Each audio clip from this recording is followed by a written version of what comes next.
Two powers stand, alike in ancient pride, within the layered depths of Necromunda's spine, where Eldar towers claw the sky. From ancient schemes, new hatreds stir, and wars are waged. Make common streets run red with blood. From these divided worlds, by fate entwined, are born two children, heirs to distant thrones, one raised beneath the humming forge and wire, one cast down from the sunlit spires above, to learn the truth beneath the clouded sky. Romeo, born where war is studied, patience learned in youth. Juliet, once cloaked in privilege and light, their meeting blooms not in the open sun. Their love takes root where hope should surely die, of rival clans and powers seldom named, and whose designs care little for the cost. The path they tread where doors doth cry, with echoes of a world too old to love, yet still they walk, two hands entwined in dark. The love that dares endure where none should live. These are the matters set before you now, for what is lost no light may ever mend. Act 1. The tunnels beneath Hive Primus were older than record, older than loyalty. They ran where forgotten hands had carved space for pipes and cables that no longer existed, places where the hive had grown over its own bones. Romeo moved quietly through them, his boots making no sound against the dust-slick floor. His armor was sealed, radiation-scarred plates dulled by age and use, the mark of a Vansar who had already learned that protection was never complete. Benvolio followed a step behind, pale-faced and watchful, his silence a habit rather than a mood. They reached the service junction without speaking. It was an empty place, a forgotten node where Orlok habitation lines intersected with old water reclamation systems. The air was stale, heavy with metal and neglect. Romeo knelt and removed a vial from a padded case. The fluid inside was blue, vibrant and glowing. He fitted it into a narrow valve, twisted, and released the seal. The liquid disappeared soundlessly into the system, carried away toward hab blocks that would not know what ailed them until it was too late. "A hound of House Orlok stirs my blood," Romeo murmured, scarce above his breath. Benvolio turned to him. "Say'st thou aught?" "Naught," said Romeo, sealing fast the valve. "Only have done, I would not tarry here." "They'll scent it out in time," Benvolio replied. "Such is ever their way." "Then let them scent it later," said Romeo, "but not this night." Far behind them, where the light did not reach, something shifted. A figure detached itself from shadow, tall and thin, its outline uncertain, its face hidden behind lenses that reflected nothing. The shadow watched the valve, then the tunnel, then slipped away without sound, carrying knowledge like a slow infection. If the underhive was darkness and function, the banquet of House Catalus was light preserved by force. The Spire estate rose above the clouds, its architecture a deliberate echo of ancient Terran forms. Arches and columns layered over steel and adamantium, vast halls meant to dwarf the individual. Gold and marble masked the truth beneath. This was still a hive, still a machine, still a place that consumed lives to sustain itself. Politics in Hive Primus demanded courtesy. War came later.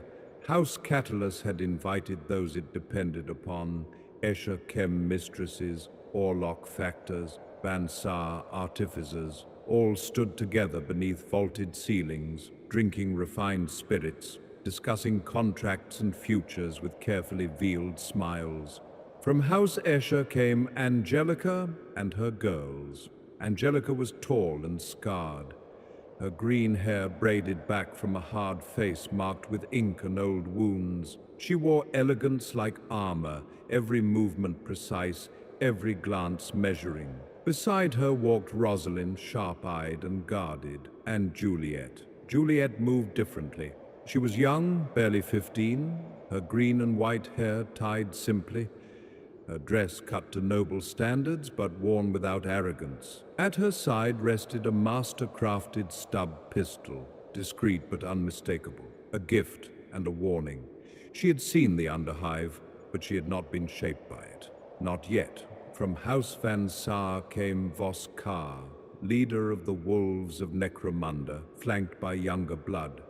Romeo and Benvolio followed him, here to learn the language of negotiation, to see how power wore its masks. Romeo felt it before he saw her, not a thought, not a certainty, just a lightness in his chest, a quiet anticipation that had no cause. He scanned the hall, eyes reflecting the spire's artificial glow, violet irises catching more light than they should, and then Juliet turned. She saw him standing near the Van Saar delegation, posture relaxed but alert, radiation armor clean but worn, a plasma pistol holstered at his side. He looked like someone who carried secrets without knowing how much they weighed. To her, he seemed unreal, a figure from stories she hadn't yet lived, not cruel, not decadent, something quieter, something thinking. Their meeting was brief, almost accidental. A shared glance, a moment where conversation fell away. When they spoke, it was awkward, uncertain, but honest. They moved away from the noise together, drawn toward the garden terraces where real plants struggled to survive under artificial suns. They spoke of the hive without naming it, of freedom without defining it, of how vast everything seemed when you were young and still believed there were choices left to make. Below them, Hive Primus stretched endlessly, layer upon layer of lights fading into darkness, and they did not notice Tybalt of Orlok watching. He stood apart from the laughter, black-clad, composed, his expression unreadable. Grigori leaned close, speaking low. "A man doth brings good news to thee." A shape unmoored itself from the darkness behind them, as though the shadow had learned to breathe. The Deluxe presence sat ill upon the place, a blemish where none should dwell. "I have espied a thing," the stranger said, his voice scarce louder than a thought, "a matter that may stir thy blood. Poisoned waters, a Van Saar's art." Tybalt's jaw set hard. "Name then thy cost, friend." "There is no tale," the Deluxe replied, "that travels without its due." "Thou shalt be paid," said Tybalt. "Speak on." The shadow leaned close, as if to whisper into his bones. "Romeo," it breathed, "'twas he, in the tunnels." And with that the darkness closed again, and the man was gone, leaving only the certainty of ruin. In the days that followed, Romeo and Juliet met where they could. Quiet places, forgotten balconies, spaces between obligations. Their bond deepened quickly, not with promises, but with trust. They were married in secret by a priest whose kindness had made him unfashionable, whose faith was quieter than the Imperium preferred. By imperial measure, it was enough. Elsewhere, Tybalt prepared, as war had always been, and the hive, vast and ancient, watched without care. Act 2. A place not meant to last. The chapel had been sealed for decades. No one remembered which saint it had been dedicated to, or which forgotten campaign its banners once honored. The service routes around it still functioned, power and water humming through the walls, but the doors had been left untouched, too far from the manufactorums, too quiet, too much stone, not enough profit. That was why it survived. The great doors stood crooked on their hinges, half swallowed by rust and creeping growth. Inside, the air was cooler than the hive beyond, damp and faintly sweet. Ferns had taken root in cracks between the tiles, their fronds pale and delicate, fed by slow drips of condensation from the vaulted ceiling. Moss climbed the bases of statues worn smooth by time. Stained glass still clung to the high windows, the god emperor in fractured light, halo broken into reds and golds.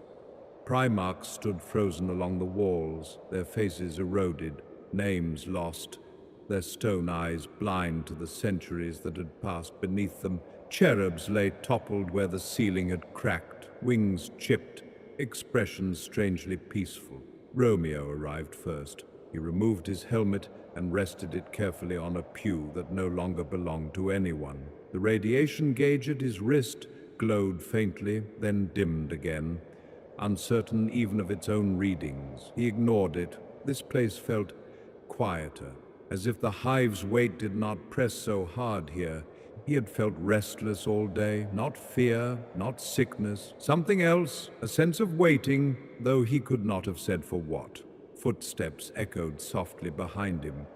Juliet paused in the doorway, framed by broken light. Her hair, green streaked with white, caught the colors of the glass above, turning her into something unreal for a heartbeat. She wore Escher leathers, tailored and worn, but cleaned carefully for this meeting. At her side hung the elegant stub pistol House Catalyst had given her, untouched, ceremonial as much as practical. For a moment, neither of them spoke, and then she smiled, small and unguarded, and the hive seemed to pull back another step.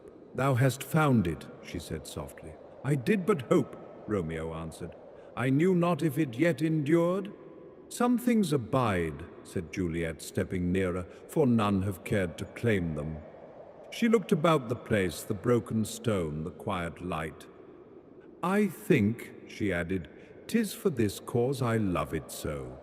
They sat together on the stone steps before the cracked altar. Romeo felt the ache in his bones ease just slightly when her shoulder brushed his. Juliet noticed the faint tremor in his hands and, without comment, laced her fingers through his. Anchoring, steady, they spoke quietly, voices kept low out of habit.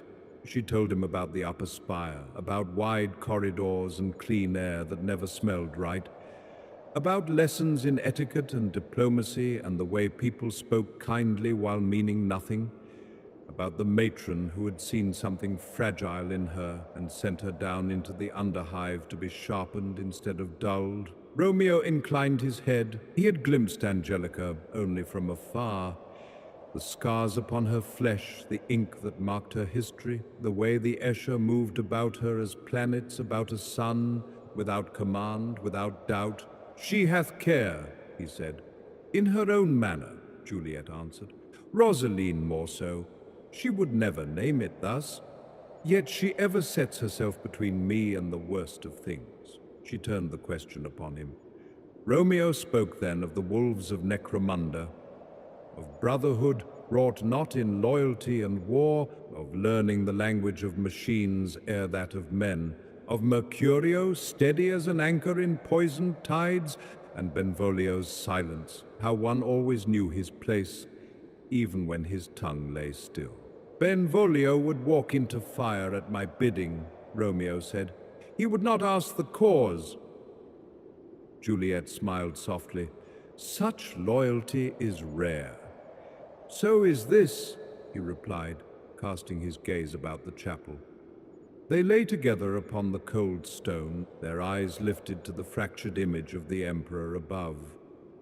Juliet rested her head upon his chest, listening to the uneven cadence beneath. Romeo closed his eyes and drew breath of damp earth and green growth, living things that ought not to have been. For a time they spoke of nothing of weight, of worlds unwalked, of vessels that sailed above the clouded heights, of lives where days were not counted by alarms, nor carved by turf and tally and quota. Such thoughts drifted near, yet were not grasped, for they were too content to fashion futures. Elsewhere, Angelica watched Juliet depart and held her peace.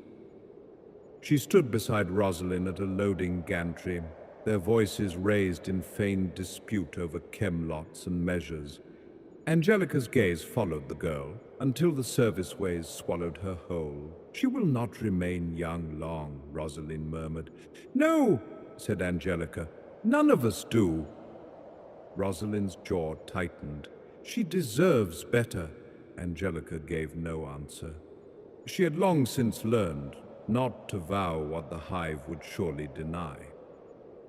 Benvolio waited 3 corridors distant from the chapel.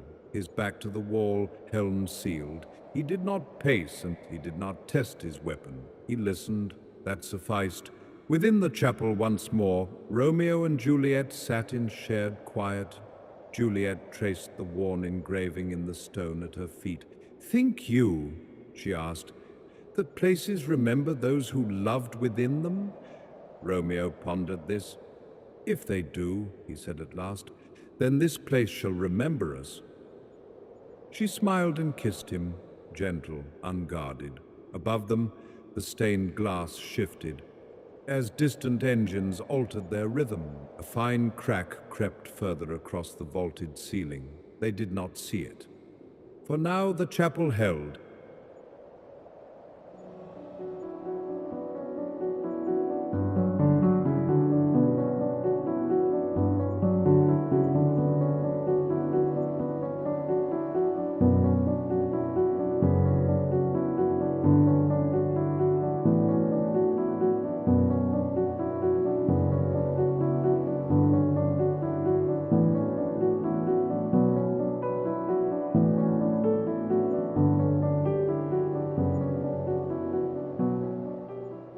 Act 3, End of the Dream. They were already running when the vox cracked. Romeo, Juliet, and Benvolio moved fast through the tunnels, boots striking old ferrocrete worn smooth by centuries of passage. The hive around them felt wrong, too quiet, too open. Romeo's wrist auspex glowed weakly, numbers flickering and dissolving before they could settle. And then the vox at Benvolio's wrist spat static. "Benvolio, Romeo, don't come back!" Gunfire roared through the signal, close and overwhelming. "Orlocks everywhere! Balconies, vents, the upper stacks, too many, find a—" The vox screamed once and went dead. They stopped. For a moment, none of them spoke. The hive seemed to lean in, listening. Then the distant sound reached them. Autoguns, overlapping bursts, echoing through the superstructure like tearing cloth. Romeo swallowed hard. "They have struck the base!" Benvolio was already in motion, his jaw fixed as iron. "Then waste no breath nor step," he said. "We do not slow." And with that, they ran. The Van Saar territory burned. What had once been ordered gantries and humming shielded conduits was chaos now, smoke pouring from ruptured power lines, alarms howling, bodies sprawled where they had fallen. Orlok gangs flooded the approaches in numbers Romeo had never seen before, moving with brutal coordination. Not a raid, an execution. The poisoning had gone too far. Citizens had died, not just gangers, whole habs. This was vengeance. Benvolio reached the approach first. He raised his plasma pistol, eyes hard, scanning the upper walkways. "Orlocks," he said calmly. The autoguns opened up. Benvolio fired first. Blue-white plasma tore across the gantry, dropping 2 Orlocks from a balcony in molten ruin. He advanced into the fire without hesitation, drawing their aim, shouting over the roar. "Run!" Romeo didn't want to.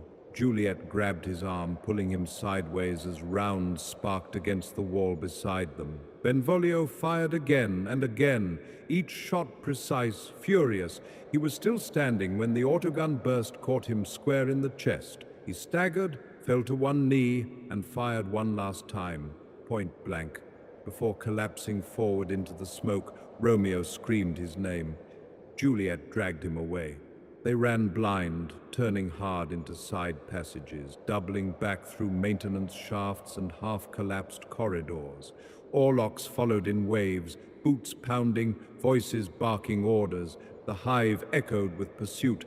They burst through a narrow hatch and nearly collided with Rosalind. She swore and yanked them inside her hab just as rounds stitched the corridor behind them.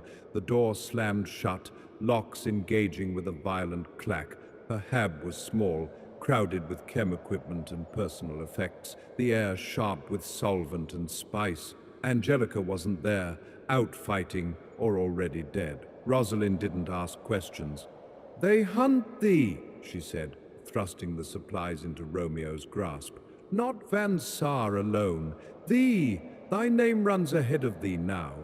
She pressed the pills into Juliet's palm. Anti-rad, old make, take them sparingly. Food, water, a laser gun, ammunition. Thou canst not linger, Rosalind went on. They will put flame to this whole stretch to reach thee. Juliet met her gaze, eyes bright. Come with us. Rosalind shook her head. Someone must stand. She faltered just a breath, and her voice gentled. Yet there is a way. Old passages near the redemptionist marches. No soul with sense walks there. Romeo nodded. He already felt it. The faint pressure behind his eyes, the radiation biting deeper as the auspex flickered uselessly. They left before the next volley hit. The tunnels grew stranger the farther they ran. Redemptionist territory bled into the dark, walls scorched black, scripture carved deep and jagged, the air thick with incense and ash. Hooded figures emerged ahead of them, flamers held low, voices rising in fanatic chant. Van Saar, Escher! Romeo pulled Juliet sideways into a narrow service cut just as Tybalt appeared behind them, leading a pack of Orlocks, eyes burning with triumph. The flamers ignited. Fire filled the corridor, screaming. The cultists advanced without hesitation, pouring holy fire into the Orlocks. Tybalt vanished in the blaze, his scream swallowed by the roar. The lovers ran while the world burned behind them. They reached the hatch at the far end of the passage, a massive ancient door marked with hazard sigils so old they had no meaning left. Romeo threw himself at the controls. The door screamed as it opened, metal grinding against metal, radiation bleeding through like a physical weight. Juliet felt it immediately. So did Romeo. Not sharp, not sudden, a slow, invasive pull, like something being peeled away piece by piece. They crossed the threshold together.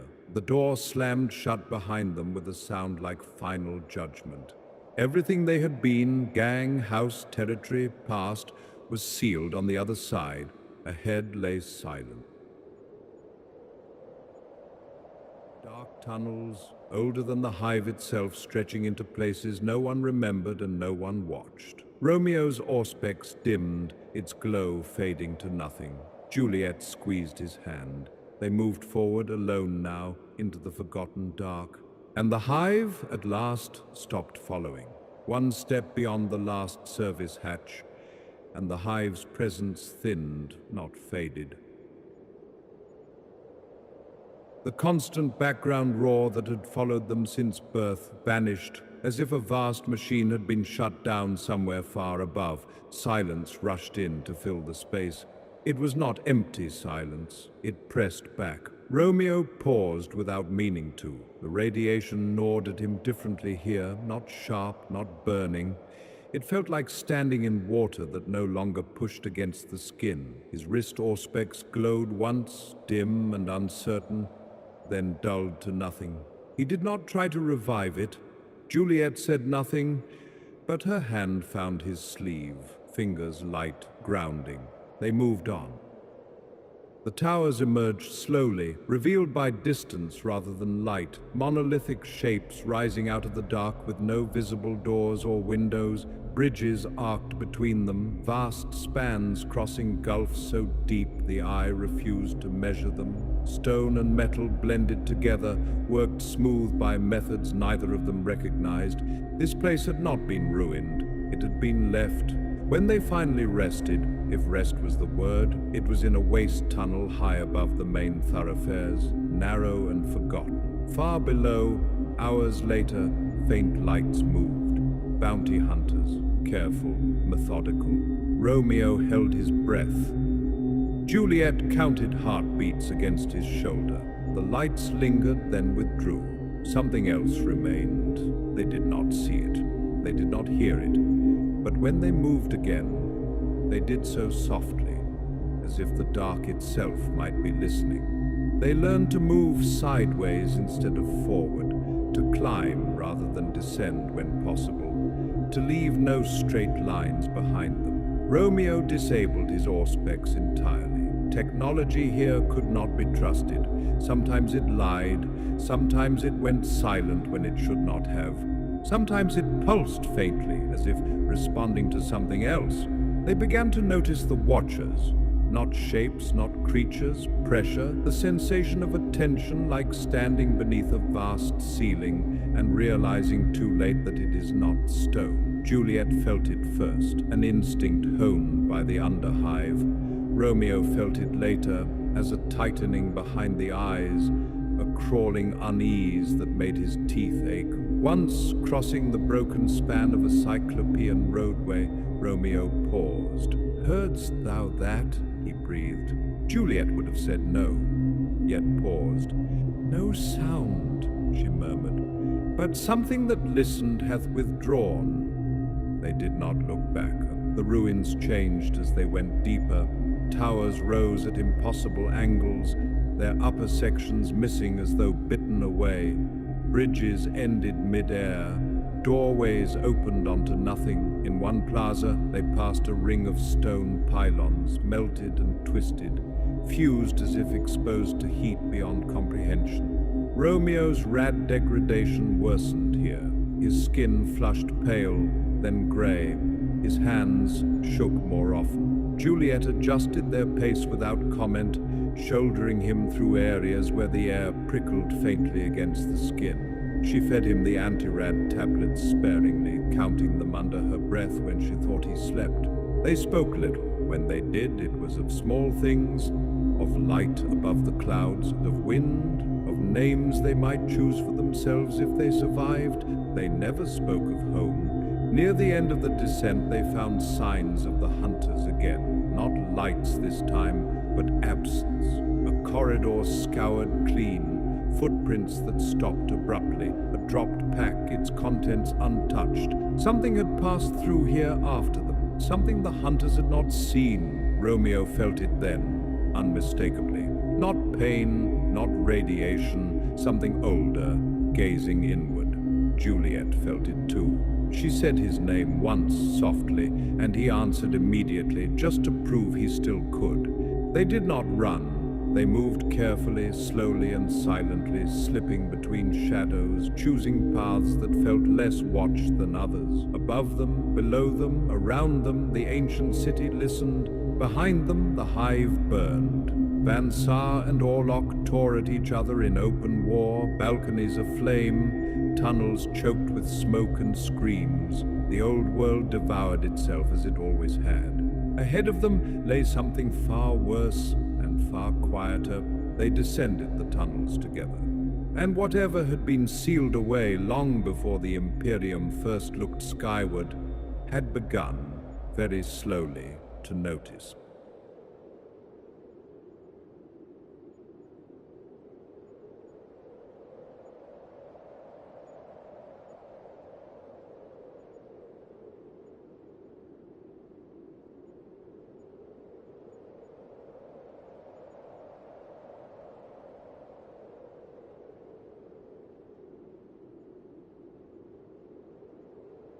They did not notice the forest at first. The towers thinned, the bridges narrowed, and the stone beneath their boots began to soften, not into soil, but into something spongy and warm. The air changed. It grew thick, faintly luminous, dusted with drifting motes that clung to skin and fabric. Then Juliet stopped. Romeo almost walked into her. Ahead, the underhive opened into a vast hollow, a basin so wide their lights could not find its edges. From the floor rose towering fungal growths, some as thick as hab spires, others thin and branching like skeletal trees. Their caps glowed faintly, sick greens, pallid blues, bruised violets, casting overlapping shadows that shifted even when nothing moved. Radiation hummed here, not sharply, not painfully, but constantly, like pressure behind the eyes, like a hand resting on the spine. Romeo's wrist auspex glowed weakly, its screen fractured with crawling sigils that refused to settle. He shut it down. Juliet slipped an arm under his, steadying him without a word. They moved slowly, carefully, stepping between the growths. The mushrooms reacted to their passing, caps folding slightly, spore clouds releasing in soft, whispering bursts. Some recoiled, others leaned toward them as if curious. No birds, no vermin, no distant hive noise, only breathing. Not theirs. They found bones, picked clean, fused into the fungal roots, old armor plates half dissolved, insignia erased by time and corrosion. Something had lived here long enough to be forgotten, long enough to grow bold. They were halfway through the basin when the ground trembled. Not a collapse, not a footstep. A shift deep below. The mushrooms swayed as one.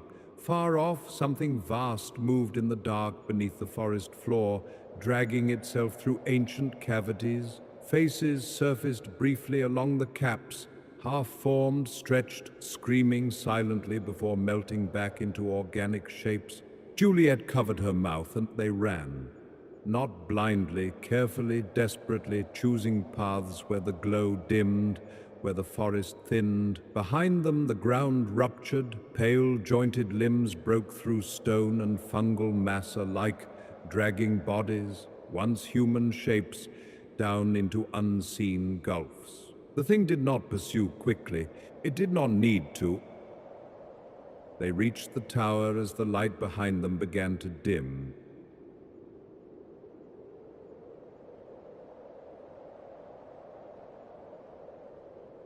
It stood impossibly intact at the forest's heart, a pre-imperial watchtower, cyclopean in scale, its stone blackened but unbroken, no banners, no sigils, only a single door, half open, light spilling faintly from within. They did not knock. Inside, the tower was hollowed into a single vast chamber, its walls carved with spirals and star maps that did not resemble any known chart. At its center burned a low, smokeless fire. Beside it sat an old man. His skin was paper-thin, stretched tight over sharp bones. His eyes were milky, but focused, too focused. He wore robes stitched with symbols Romeo did not recognize, threaded with wires long corroded into green powder.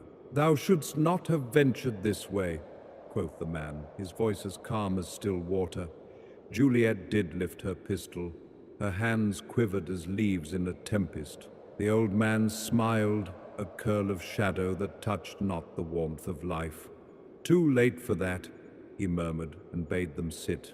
He spake of this place as one might speak of the changing sky, of vaults sealed in the prime of the hive, when mortals yet trembled at that which they unearthed, of high passages barred not by ruin, but by mercy, of watchers that feed upon memory, upon fear, upon the very pulse of living thought. "Thou hast stirred them," he said, gentle as a whisper of wind through tombstones. "Love, it maketh clamor where silence dwelleth." Behind them, the tower's wall shuddered, struck by a hand unseen. The stone groaned, a lament of ages, and the old man did not blanch. His eyes held the dark patience of the void. "Go," quoth he, "ascend toward the ash, toward the sky that killeth slow. Better that than linger here." "And thou?" Juliet asked, breathless.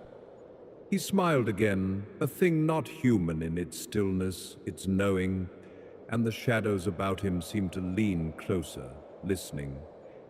Then came a scraping sound, low and wet, curling like smoke along the stones. Juliet spied a shimmer upon the wall, as though the darkness itself did breathe, and in its trembling shapes moved that were neither flesh nor shadow. Her mind grew loud with memories long buried, griefs long locked, fears whispered only to the night. The shimmer grew, curling outward, smelling of cold ash and something older, something hungry. "Lo, thou seest them," he said softly. "They have eyes where thou speakst not, and they hearken with what thou keepest silent." A shadow slithered round the tower's corner, pausing to regard her, not her frame, but the very chamber of her thoughts. She lifted her pistol, but trembling hands betrayed her. "Flee," he breathed, and the wind that answered him was colder than death. Or they shall learn thy name ere thou drawst another breath. Behind her, stone groaned once more, and a wet, endless thing brushed the tower, a warning older than any mortal tale. They fled as the tower shook, cracks racing up its walls. Behind them the forest erupted, tentacles tore through stone and fungus alike, faces screaming from within the mass, some human, some never meant to be. They ran until their lungs burned and their legs failed, climbing through passages that sloped upward, the air thinning, growing dry and bitter. Behind them, the underworld screamed as the thing fed. At last they reached a final hatch, ancient, rusted, sealed with locks no one had touched in centuries. Romeo forced it open. Light poured in. Harsh, blinding, endless, they staggered out into the ash wastes, the wind scouring their skin raw, the hive behind them burning, gang war, collapse, sirens and fire painting the horizon. Below, something vast withdrew, unsated. Romeo and Juliet did not look back. Behind them, the hive devoured itself. Ahead lay only dust, ruin, and a sky that offered no shelter. But they were alive, and for the first time, truly free.